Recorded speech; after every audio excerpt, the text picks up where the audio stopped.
This video was created in order to demonstrate the possibility of changing the G.TEN EQ into the Aengus 404 EQ, or it also known as Aengus thumbwheel EQ. This is a fairly rare piece of gear, an 8-band graphic EQ created in the mid-70s. Sylvia Macy and Ross Hogarth have a number of similar EQ, thanks to which it probably has a certain hype about it. Dan Probst fascinated me with this topic and asked a question about the possibility of changing or mimic the G.TEN into the Aengus.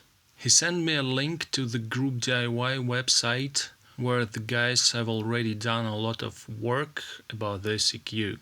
Both equalizers, G.TEN and Aengus, are based on the same principle of equalization, Gyrator filter, so I got interested and dived into the question. The first thing I did was to simulate the original circuit in LT-Spice software.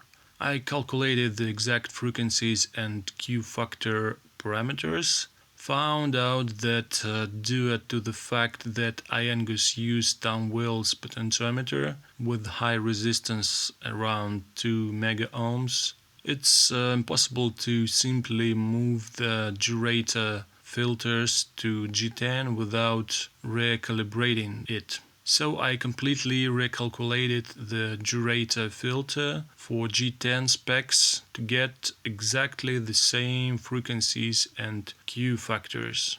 All that information allowed me to get the values to modify G.TEN with the frequency bands and Q factors of Aengus 404 EQ. Here's how I got the prototype called G.404. And yes, it's important to mention that Aengus only uses 8 bands, while G.TEN has 10.